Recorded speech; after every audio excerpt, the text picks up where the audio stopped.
मेरा प्रश्न है कि गुरु की प्रसन्नता कैसे प्राप्त करें? हमें क्यों गुरु को हाँ प्रसन्न करना है? हाँ हाँ हाँ। तो देखो, गुरु की प्रसन्नता कैसे प्राप्त करे और गुरु को क्यों प्रसन्न करना, ऐसा। हाँ जी। तो देखो, गुरु शिष्य का रिलेशनशिप ऐसा है कि यहाँ पर कोई सौदेबाजी नहीं होती है। एक शुद्ध प्रेम होता है और तभी वो अच्छा गुरु शिष्य का रिलेशन कहलाता है। गुरु आपके पैसे से राजी नहीं होता। गुरु के राजी प्रसन्न होने के तरीके अलग होते हैं। इस दुनिया की कोई भी चीज से गुरु राजी नहीं होता।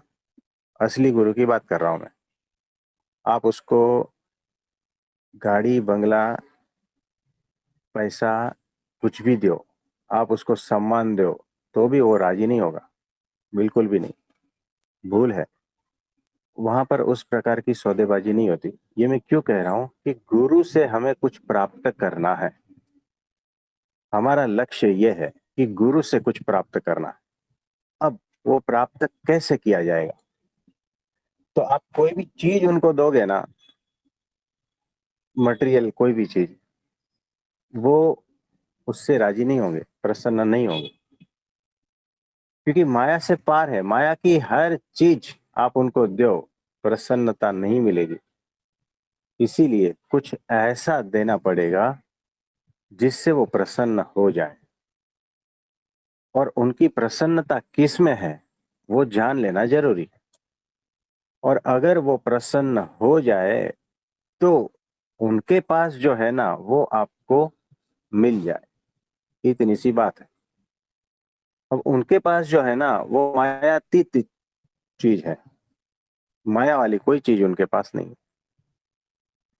तो आपको भी मायातीत ऐसी चीज देनी है ताकि आपको भी मायातीत वो प्राप्ति हो जाए, जिसकी वजह से आप इतना भटक रहे हो। तो गुरु की प्रसन्नता एकमात्र लक्ष्य। क्योंकि गुरु की प्रसन्नता से वो क्या कुछ नहीं दे देता। जैसे एक राजा है और एक दासी उसके पास आती है, महाराज आपके यहाँ पुत्र का जन्म हुआ, ऐसा खबर लेकर आती है। तो वो जो राजा है ना, सीधा गले में हाथ डालता है, अपने मोतियों का, हीरो का जो भी हार है पहना है, वो सीधा उनको दे देता है। इतना प्रसन्न हो जाता है। अब चीज तो छोटी सी थी ना, दासी सिर्फ खबर लाई। उस खबर का क्या, कितना पैसा चुकाओगे, है ना? छोटी सी खबर लाने का कितना पैसा चुकाओगे? यानी किसी रिलेटिव्स का पत्र आया है हमें, वो पोस्टमैन को आप क्या दोगे? यही हुआ ना। लेकिन राजा प्रसन्न हो गया, तो उसके पास जो था ना, वो तुरंत दे दिया। प्रसन्नता ऐसी चीज होती है। मुकेश भाई अंबानी रास्ते से जा रहे थे और उस उनके जूते पर थोड़ा सा धूल लग गया। अब वहां पर जो है ना, एक दूर बैठा मजदूर, उसको पता चल गया कि ये इतना बड़ा सेठ जा रहा है, उनके जूते पर ऐसी धूल लगी है। तो वो तुरंत दौड़ा और अपना जो गमछा था उससे उसको साफ कर दिया। इतनी छोटी सी हरकत, और ये जो मुकेश भाई है उन पर प्रसन्न हो गए।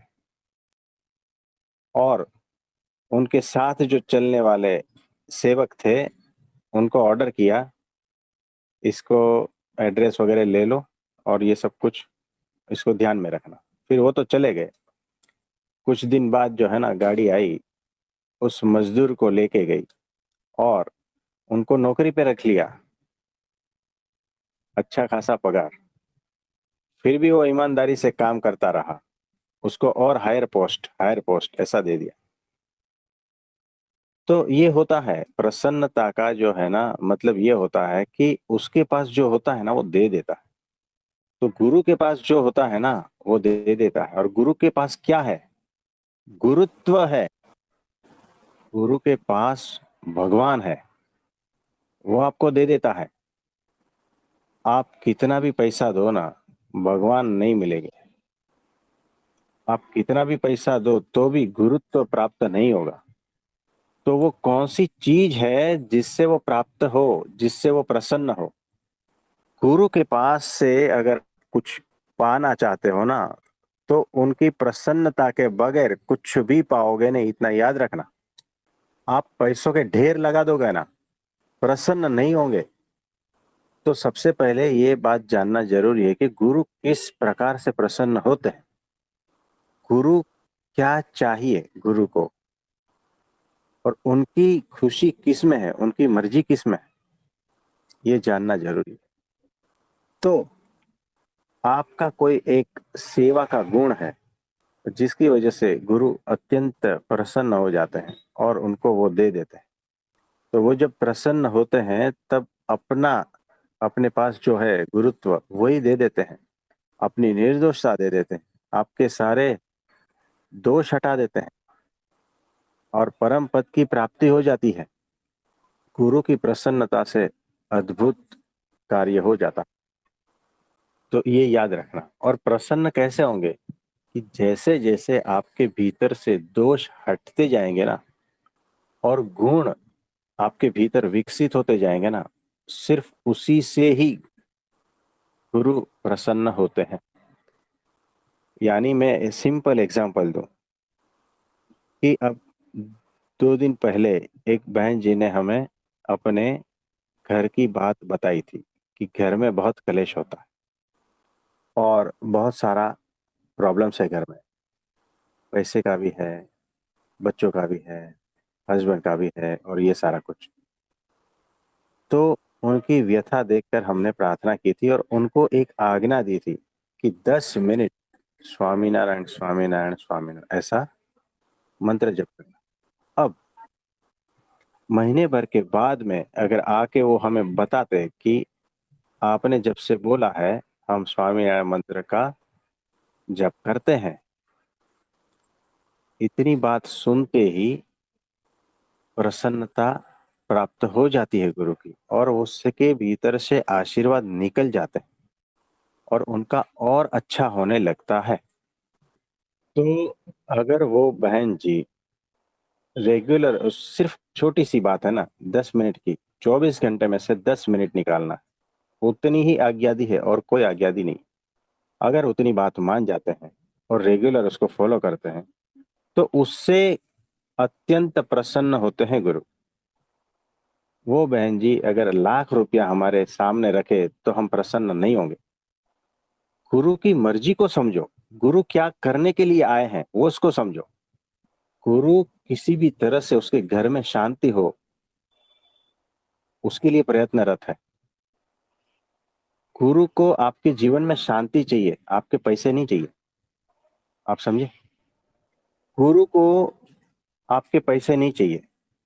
वो अगर लाख रुपया भी हमें देते तो हम उतना प्रसन्न नहीं होते, लेकिन अगर वो बताते कि 10 मिनट रोज हम ये नाम स्मरण करते हैं तो उससे अत्यंत प्रसन्नता उनको मिलती है और उसकी वजह से उनके दोष हटते जाएंगे, उनके घर में शांति होती जाएगी।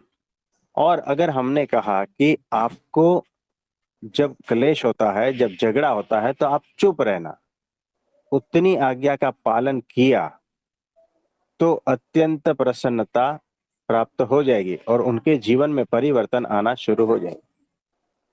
यानी छोटी सी चीज अगर गुरु ने बताई है तो उसकी वजह से उनकी प्रसन्नता अत्यंत प्राप्त हो जाती है। आप समझे? और उस प्रसन्नता की वजह से उनके जीवन में परिवर्तन होता है, उनकी चेतना का विकास होता है, वो भगवान के रास्ते चलते हैं, उनके जीवन में सुख शांति समृद्धि ये सब आने लगता है। तो जितनी अधिक प्रसन्नता उतना अधिक जीवन में आनंद। तो आपका प्रश्न था कि गुरु को कैसे प्रसन्न करें। तो गुरु की मर्जी क्या है ना वो देखो, गुरु और क्यों किसमें प्रसन्न राजी करते हैं? होते हैं। हाँ, क्यों का मैंने बता दिया कि गुरु अगर प्रसन्न होते हैं ना तो उसके पास जो होता है ना वो आपको दे देता है। जब राजा प्रसन्न होता है तो उसके पास जो होता है वो दे देता है ना। तो प्रसन्नता की आवश्यकता इसीलिए है कि गुरु के पास जो है ना वो आप खरीद नहीं पाते। पहली बात, आपकी जमीन जायदाद और आपके सारे गांव की जमीन जायदाद रहेगी ना, उससे वो प्रसन्न नहीं होते। इसीलिए गुरु को खरीद नहीं पाते हो, गुरु की प्रसन्नता प्राप्त कर सकते हो। और जब वो प्रसन्न होते हैं तब अपने पास जो होता है वो आपको दे देता है। और उनके पास जो है ना गुरुत्व है, निर्दोषता, ब्राह्मी स्थिति है और परमात्मा है, तो उनके पास जो है वो आपको दे देता है। इसीलिए गुरु की प्रसन्नता आवश्यक है। और कुछ पूछना चाहते हैं? हाँ, पूछने से पहले मुझे कुछ बोलना है। जैसे आपने बोला ना, मेरा दूसरा प्रश्न यही था कि गुरु प्रसन्न होते तो क्या देते हैं। तो आप तो सभी कुछ दे देते हो, क्योंकि भगवान इतनी तपस्या करने के बाद, पूजा पाठ करने के बाद भी नहीं मिलते हैं, सिर्फ गुरु की प्रसन्नता से मिल जाते हैं। और दूसरा ये था कि गुरु प्रसन्न किन बातों से होते हैं, जिसमें गुरु का कोई भी फायदा नहीं होता है, जिसमें भक्त का ही होता है। जैसे आपने बोला, तो उन बहन को फैमिली प्रॉब्लम थी, तो प्रॉब्लम उनकी थी ना, तो उनकी प्रॉब्लम खत्म करने के लिए आपने बोला 10 मिनट स्वामी नारायण करना। तो भक्त अपनी प्रॉब्लम खत्म करने के लिए सिर्फ गुरु की आज्ञा का पालन करता है। तो वो प्रॉब्लम अपनी खत्म कर रहा है, अपने अपना बेनिफिट हो इसलिए सब कर रहा है। गुरु तो इतना निर्दोष है कि उसकी प्रॉब्लम खत्म हो जाए इसलिए आज्ञा देते हैं। इतने निस्वार्थपन गुरु मैंने आज तक लाइफ में नहीं देखे। क्योंकि या तो और जैसे गुरु करवाते हैं, ये दान करो, दक्षिणा करो, तब हम प्रसन्न होंगे। लेकिन आप तो हमारी खुशी के लिए ही हमें अच्छा बनाते हैं, और हम अपनी खुशी के लिए कुछ अच्छा करते हैं, तो आप तो थोड़े से में ही प्रसन्न हो जाते हैं। तो इसके लिए तो मेरे पास शब्द नहीं है। इसके लिए आपका बहुत बहुत आभार। इतना निर्दोष भाव है। प्रश्न बताने से पहले मुझे और भी कुछ बोलना है कि जैसे आपने बताया ना, पाँच। जैसे आपने बताया कि गुरु प्रसन्न होते हैं तो सब कुछ दे देते हैं। मतलब आज की डेट में मैंने ऐसे कोई गुरु नहीं सुने जो हमारे भले के लिए हमारे कर्म को अच्छा करते हैं, उसमें ही थोड़े से में ही खुश हो जाते हैं।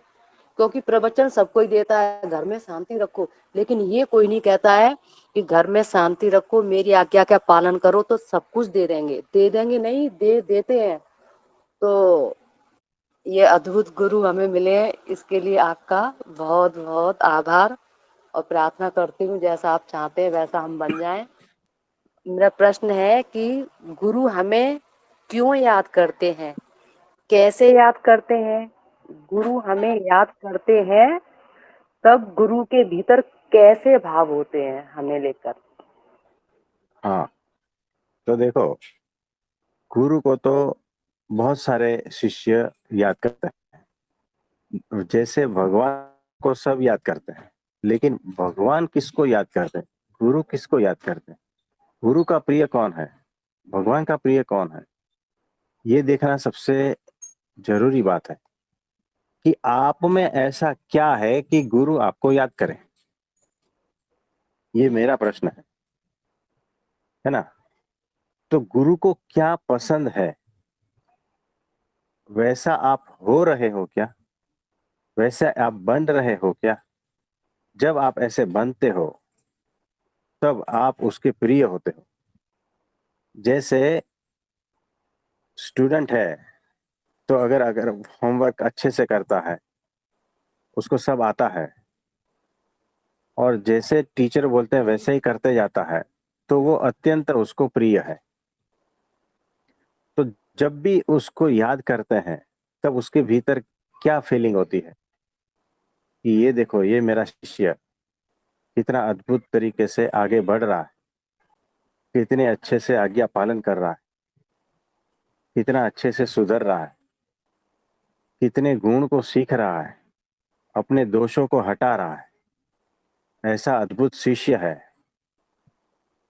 तो भीतर ही भीतर प्रसन्नता होती रहती है। जब ऐसे शिष्य को गुरु याद करते हैं तब गुरु के भीतर प्रसन्नता छा जाती है।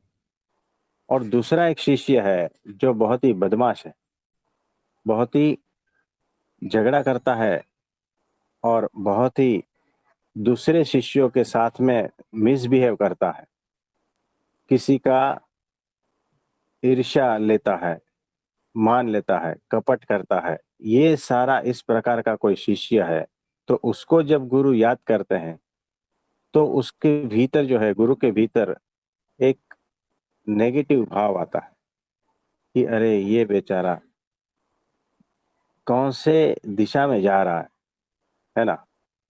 मतलब इस प्रकार का भाव, यानी गुरु हमेशा अपने अच्छे शिष्य को याद करता है। और अच्छा शिष्य का मतलब क्या? कि वो गुण को सीख रहा है, गुण को ग्रहण कर रहा है और अपने भीतर से दुर्गुण को हटा रहा है। हटे न हटे बात अलग है, कोशिश कर रहा है और आज्ञाकारी है। ऐसे शिष्य गुरु को प्रिय है। तो ये बात है। और कोई प्रश्न है? देखते बहुत बहुत आभारी, बस आपके आशीर्वाद की जरूरत है। हाँ जी, नमस्ते, नमस्ते।